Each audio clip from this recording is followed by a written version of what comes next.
Good afternoon, everybody. Welcome to our second tour of fates. Today, we are going to discuss Christian Science with Rachel Hansen, and she is located in Washington, D.C.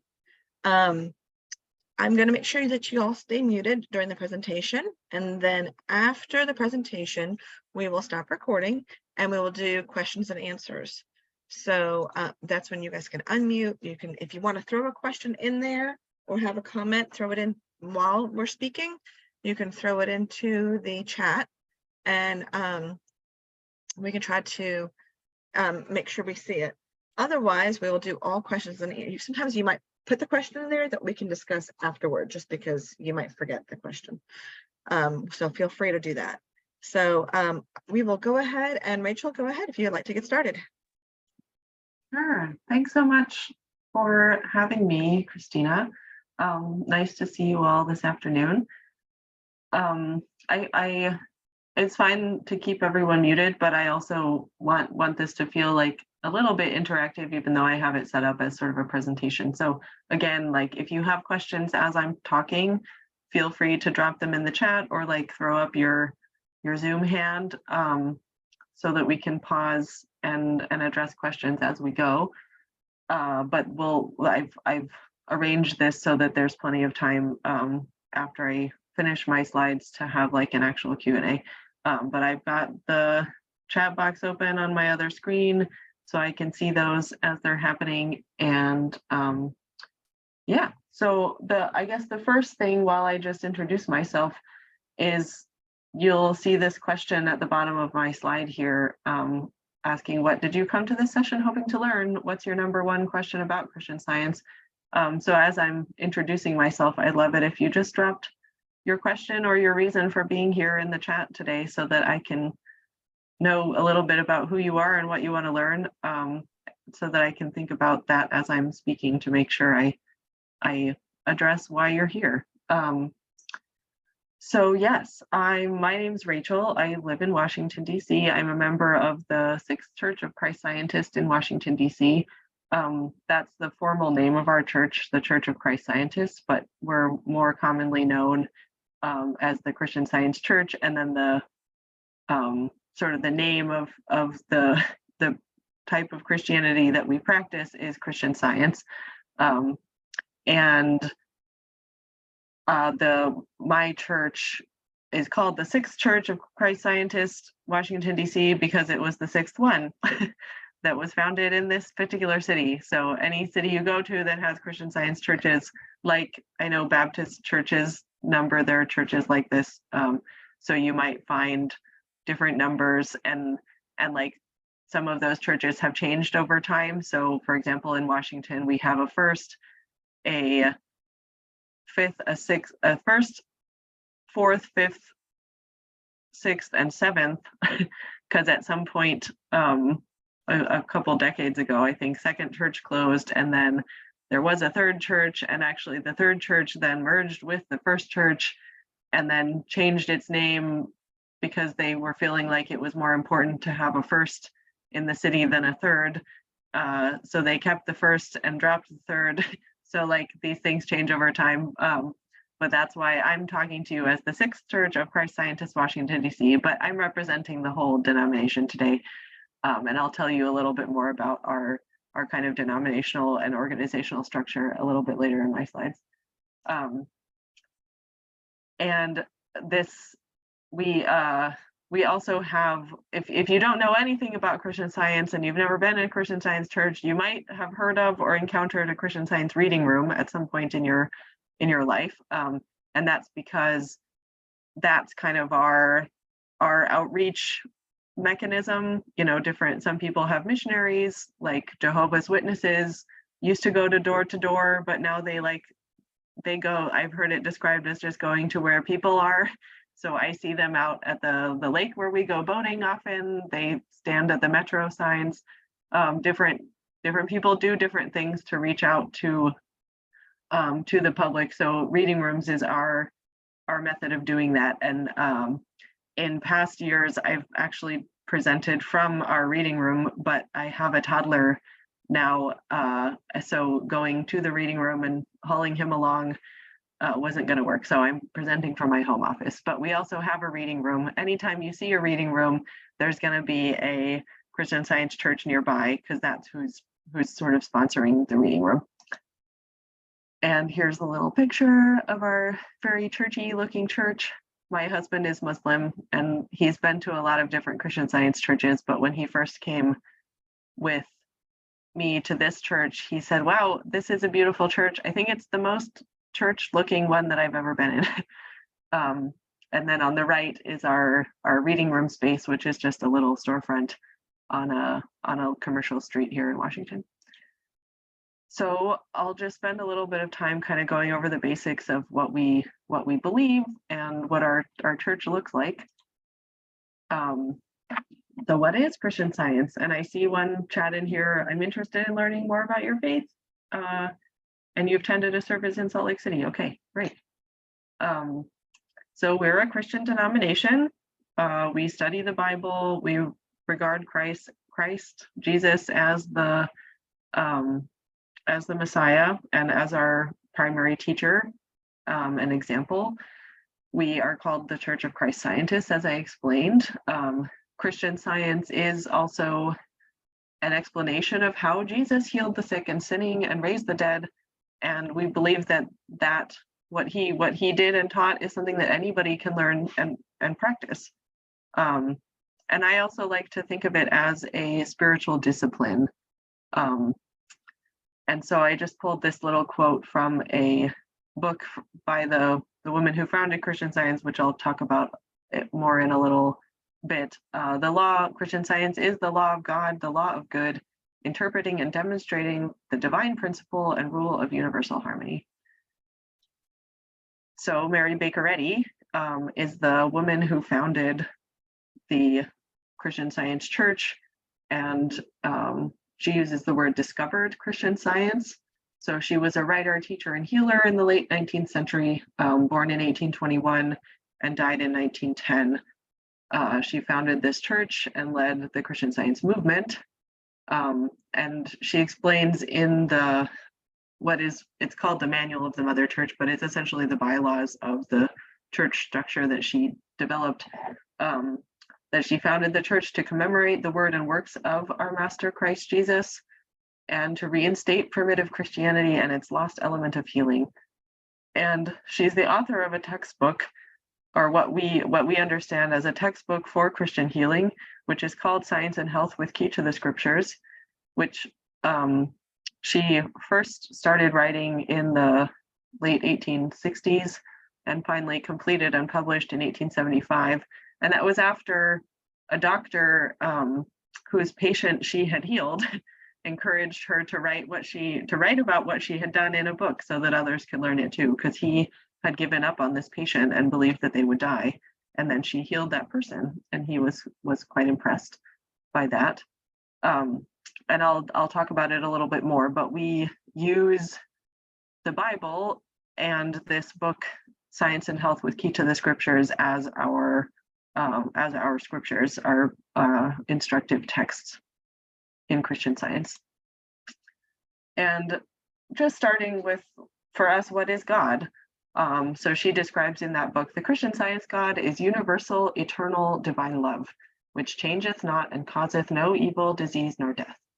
And then this definition on the right is from a glossary that's in this book. So she defines God as the great I am. And those of you who are familiar with the Bible will recognize that from when God tells Moses to go back to Egypt to lead the people of Israel, the children of Israel, out of captivity, and he asks them, what should I say about who you are? When they ask, like, what authority do I have to just walk in here and tell Pharaoh that I'm going to take all his slaves away? And he says, you should tell them I am that I am. So this is a reference to that story or that historical event. The great I am, the all-knowing, all-seeing, all-acting, all-wise, all-loving, and eternal, principle, mind, soul, spirit, life, truth, love, all-substance, intelligence. And these words that are all just capitalized in a row here, principle, mind, soul, spirit, life, truth, love, are synonyms, or in Islam, they talk about the 99 names for God. So these are kind of our 7 names that we refer to as the 7 synonyms. But anytime in any of Mary Baker Eddy's writings that you see these words capitalized, it's a reference to God. And those are biblically derived. So what does it look like to practice Christian Science? Oh, sorry, my slides have a life of their own. So our churches offer 2 services each week. We have a Sunday service, which will look a lot like traditional Protestant Christian services. We have congregational singing, and then a sermon, which is actually a compilation of citations read from the Bible and Science and Health, rather than a sermon that's written by a preacher. But it's going to look and feel sort of similar. And then silent prayer and prayer aloud, saying the Lord's Prayer, concluding with more singing. There's also a vocal solo and an offertory. So that would feel familiar. Mary Baker Eddy was raised as a Congregationalist. So I've actually not ever been to a Congregational church, but I think that probably especially Congregationalists would come to our service and find it very familiar feeling because of that history of hers in that denomination.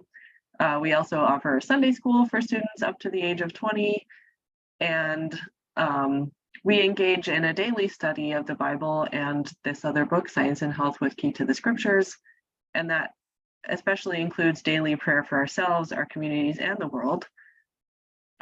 There's also in our denomination 2 kind of service positions, which are a Christian Science practitioner, and that's someone who actually devotes their full-time profession to Christian Science healing. That's being available to people who call on them and ask for prayer to help be healed of whatever kind of ailments or other challenges that they have, which can be health challenges, but also financial difficulty or mental health, emotional health, relationships, whatever, anything. Like, God can handle it all. So a practitioner could help a person with any kind of thing like that. And I should also say practitioners are self-employed. They're not employed by their church. So they charge a fee for their service because that's their living, since they're not employed by a church entity. And then there's also Christian Science nurses, and those are non-medical nurses who are trained in providing practical care. And that's offered to anyone who's then also relying on Christian Science treatment from a Christian Science practitioner for healing. So they would handle things, sometimes if you're not mobile or whatever kind of trouble you're having, you're not able to take care of yourself in one way or another, you could employ the service of a Christian Science nurse, or even have someone visit you just kind of once, like if you injured yourself or burned yourself and you needed to have your injury bandaged, and wanted to have someone who has more training in that kind of practical stuff than you might by yourself to deal with that. You could have someone come and just replace your bandages every 2 days or whatever you need. So Christian Science practitioners and nurses. Then this is just a little bit more. This is an instruction that's found in those bylaws that I referenced earlier, the Manual of the Mother Church. And this is what we call the daily prayer that we're instructed to pray every day. Thy kingdom come, which those of you who know the Christian prayers, the Lord's Prayer, that's pulled straight out of there. Thy kingdom come, let the reign of divine truth, life, and love. There again, we have those capitalized words that all point back to God. Be established in me and rule out of me all sin, and may thy word enrich the affections of all mankind and govern them. So a little bit about our church organization. As I mentioned, I'm speaking to you from a branch church in Washington, D.C. But the headquarters of this global church and movement are in Boston, Massachusetts, and that is the First Church of Christ Scientist, which we call the Mother Church, because it was the first one that ever existed, and is also kind of an umbrella church that links all of the other branches. So there are branch churches in about 60 countries, and each of those is independent and democratically governed by its members.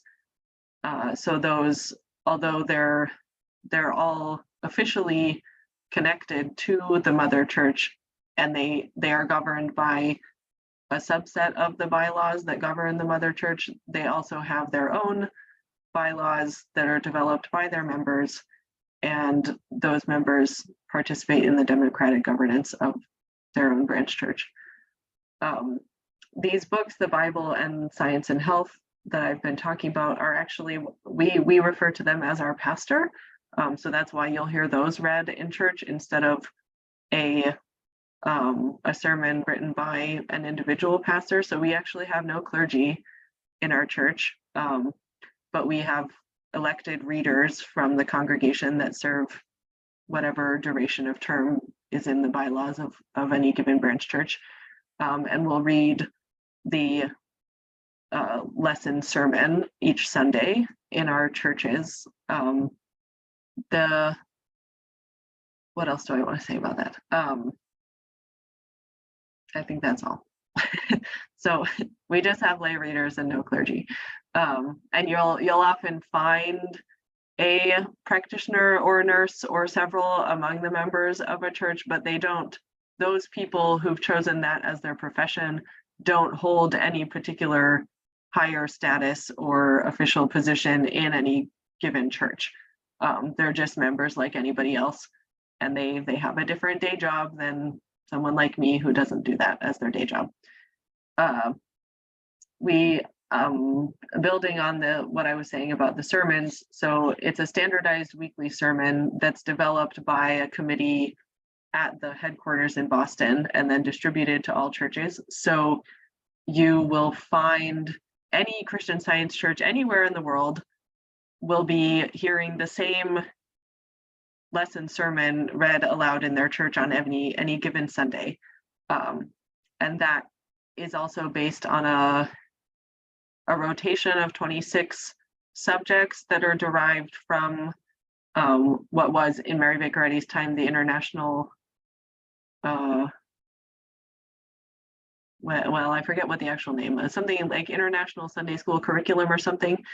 So she sort of borrowed from that to develop the topics for these lessons.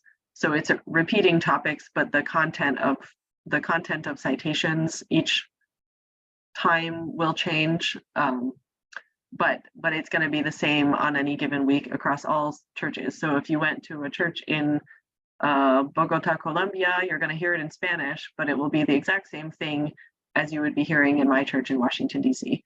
And then lastly, we have a weekly and a monthly magazine that are about prayer and healing, and particularly contain each week or month have a section that is testimonies of healing that people have experienced through their study and practice of Christian Science. And those are verified by others before being published. And so you'll find in every single one of those contemporary examples of Christian healing happening today. And the weekly magazine is called the Christian Science Sentinel, and the monthly magazine is called the Journal of Christian Science. So this is just a little, where we're at the transition point of going into a little bit about reading rooms, but here we have a little bit more information. So if you felt like learning more about anything, my church, Branch Church's website is sixthchurchdc.org. The main denominational website is christianscience.com. There's also a subsite of that one, but jsh.christianscience.com, which is the sort of the homepage for those magazines. JSH stands for Journal, Sentinel, Herald. I didn't mention Herald, but Herald is the foreign language magazine. So you could go look on there and find a lot of it's behind a paywall, but there's always a selection of things that are out in front of the paywall, articles pertaining to current events and things, and offering ideas about how to pray about stuff that's going on in the world, as well as testimonies. Then also Christian Science Monitor. You might have heard of the Christian Science Monitor news. It was a newspaper, it's now a news magazine, weekly magazine. And that is a non-religious magazine. It was founded by Mary Baker Eddy, and it's structurally connected to the church but operates independently. And they just publish international news. So if you're ever looking for, especially in this day of news that's heavily biased in both directions, if you find yourself frustrated by that and are looking for an unbiased source that gives really thorough news about stuff that's going on here in the US and also around the world, and that has as its goal to, I'm blanking on what the actual motto is, so I'm not going to try to say that, but as its goal to tell the truth about what's happening and to be thorough about it, but also to show where good is happening, and for students of Christian Science, but I think anybody who's trying to like dedicate themselves to helping the world, you could think of it as also showing through the articles where progress is happening and also what things in the world need our prayers. So we find it to be a useful guide, particularly in that respect. Is that a hand up, Christina? Yeah, this is my hand up. I have a question. Yeah. Would any of those websites, I'm thinking maybe the christianscience.com one. I was just sitting here and I was thinking, because we've had this conversation a couple of years now. Yeah. It'd be very neat. I was thinking I might want to go visit a service. Oh, So sure. is one of those websites one of them that maybe would tell me where there's one near me? Yes. Because I mean, I do enjoy going and visiting some different faiths just to see how their service. I mean, Tour of Faiths was, I mean, we are similar sometimes like that, where we might go. Yeah. It got a little long and drawn out for people to go actually visit as a group. But right. I was thinking, it might be interesting to be in a to be at a service where there's no clergy would be kind of an interesting thing to see. I have a feeling. Yeah, I mean, it would look, I think to a visitor, it would look like we have two clergy members. Probably because we're used to anybody up front being part of the clergy. Right. You would come in and you would sit in a sanctuary and you would see a podium at the top that is like wider than what you're used to seeing, because two people stand in front of it and then they read out of books. So you might think, oh, that person must be the pastor here, but that's just not the case. It's a democratically elected member of the church that's been chosen to read for whatever period of time. Yeah. Our church is 3 years, but it can be 1 year, 2 years, whatever. Different churches do different things. Gotcha. So right, to a visitor who knows nothing, it would just look like we have two pastors. But that's not actually what's happening. Right. Yes, to answer your question, I've pulled up the website here. So in this publications and activities tab, you would find church services. And so if you want to see it, you'd need to go to a church probably. But if you just wanted to hear it, the church in Boston actually broadcasts their service online, but it's not a video, it's audio only. And this is making me realize that I didn't finish saying, I told you about Sunday services. We have a Wednesday service also, and that we typically call a Wednesday testimony meeting, which is a little similar in format to what, now I'm forgetting, Friends. What are, We're just Sometimes, a denomination that calls themselves Friends. oh, Quakers. Quakers, thank you. Quakers have a sort of testimony service as well. Okay.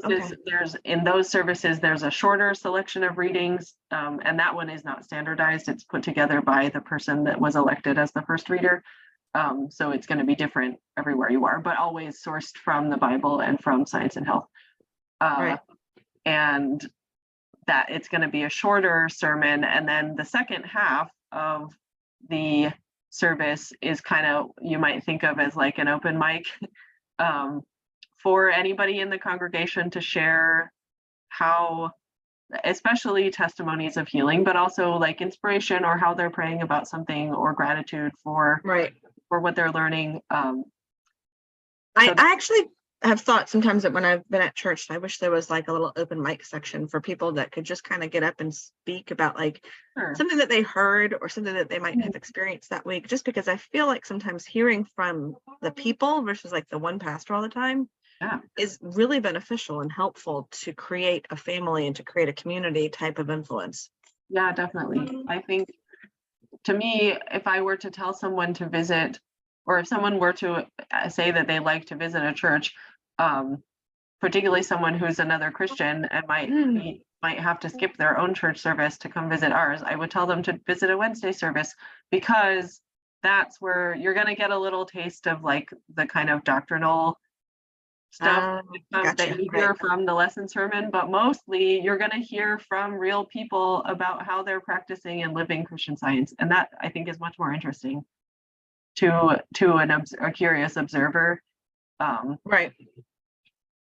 And yeah, so anyway, you can listen to, going back to this webpage, you can listen to the Mother Church service online.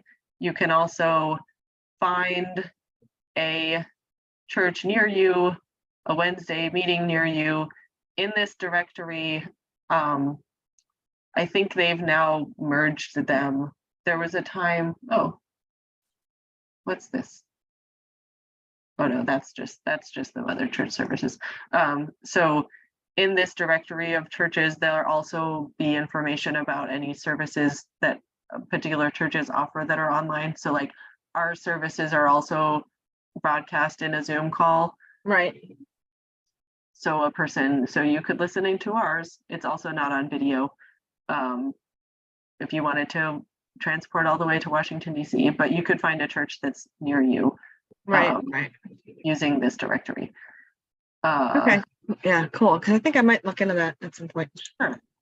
And then, so this last, oops, I didn't mean to do that. I'm sorry. I know I got us all off. That was my fault. I shouldn't have clicked from the beginning. Oh, there we go. Okay. The last one is the Mary Baker Eddy Library for, well, I forget what the whole name is. The Mary Baker Eddy Library. So that's in Boston as well, and that's a sort of library / museum that's dedicated to Mary Baker Eddy and holds all the archives of her writing and letters and correspondence with students and whatever. So that's an interesting place to go if you're ever in Boston. What is happening? Okay. In Boston, looking for stuff to do. It's a neat place to be. And of course they try, like, it's about Mary Baker Eddy, but like their goal is sharing her life with the public. So it's certainly like meant to be interesting to people who are not Christian Scientists. So the next set of slides is actually not about our reading room. I misstated earlier. I'm just gonna go over some kind of like high level things about what we believe that are also meant to contradict misconceptions in the public thought about us. So we believe that prayer heals. Students of Christian Science typically turn to prayer as a first resort rather than a last resort when they encounter challenges in their lives, including health problems. The church does not prohibit us from seeking medical care. That's a decision that's left up to each individual, and there's no consequence for for not solving a problem with prayer and receiving some other kind of treatment. You're not going to be excommunicated. You won't be ostracized from your church family. That's just an individual decision, but we do believe that prayer heals, and that prayer is up to the task of healing anything. And I think for anyone who knows the Bible and knows the works and life of Christ Jesus, as well as the works of his disciples, I hope that you would come to the same conclusion. We also practice the golden rule. So we wouldn't impose our approach on anybody else, especially anyone else who isn't like believing and trying to live their life the same way that we are. And of course, we are respectful and appreciative of the dedication and selflessness of workers in the medical field. Christian Science is not Scientology. They have names that sound like a little tiny bit similar, but they're very different and historically different. I think Scientology was founded in 1954 anyway, L. Ron Hubbard has a very interesting life. There's a historic house of his here in Washington, D.C. that I toured once, and it was very interesting. Not Christian Science. Mary Baker Eddy, the founder of Christian Science, founded it in the latter half of the 19th century, and it's based on the Bible. Anyway, they're really not the same at all, despite the presence of or derivative of the word science in our name. And we study and revere the Bible, as I've emphasized throughout this presentation. We are a Bible-based religion. We believe in the same Judeo-Christian Islamic God. We're monotheists. Mary Baker Eddy, as I mentioned, was a Congregationalist until she founded her own church at the age of 58, and she retained her membership in that church up until the time that she created her own church. And we study the Bible during the week, and then we also hear it read in our church services every week or twice a week if you go to both services. And I'll share too that I mentioned before that we have a vocal solo during our services. So the woman who is now a soloist at our church, but I had been a voice student of hers before, and she told me once that of all the churches that she's soloed in, denominations that she soloed for, she thinks that Christian Science services are actually the ones where you hear the most scripture read, because it's not like a sermon developed around one tiny little bit of a quote from the Bible. It's like actually just reading straight from the Bible. So I thought that was an interesting observation. And this quote comes from Science and Health that just emphasizes the biblicalness of Christian Science. I have set forth, this is Mary Baker Eddy talking about herself. I have set forth Christian Science and its application to the treatment of disease just as I have discovered them. I have demonstrated through mind, God, the effects of truth on the health, longevity, and morals of men, and I have found nothing in ancient or in modern systems on which to found my own experience except the teachings and demonstrations of our great master and the lives of the prophets and apostles. The Bible has been my only authority. I have no other guide in the straight and narrow way of truth. Christian Science is a deeply Christian faith. As I've said, we worship one God and we regard Jesus and the biblical prophets and apostles as our examples in following Jesus and following God. Mary Baker Eddy founded this church, but we don't worship her, and we don't regard her as, well, even really a prophet. I use that word sometimes because I think it's a useful piece of vocabulary to describe sort of her place. But she never calls herself a prophet, and we certainly don't believe that she's like the second coming of Christ or anything like that. She's just an inspired person that wrote some stuff that helps us understand what Jesus what Jesus did and how to follow in his footsteps. And I'll share a quote on the next slide illustrating this, but she specifically designed the structure of her church to discourage any idolatry of her or making of her teachings personal to her. So she was emphatic that we not forget that she was the founder of the church and the person who discovered and recorded her understanding of what Christian Science is and how Jesus healed, but more that's for the purpose of not allowing it to be distorted by others. But she very emphatically discourages people from idolizing her. So she writes, finally, brethren, wait patiently on God, return blessing for cursing, be not overcome of evil, but overcome evil with good. Be steadfast, abide and abound in faith, understanding, and good works. Study the Bible and the textbook of our denomination. Obey strictly the laws that be, and follow your leader, that's her, only so far as she follows Christ. And this is in an address that she gave to the members of her church in 1901. So I think this is the last one. I'll stop after this because I've been talking for a long time, and since we're not in the reading room, we don't need to do a tour. So these, I won't read these aloud. I'll just leave this up on the screen, I think. But these are the tenets of Christian Science that you'll see,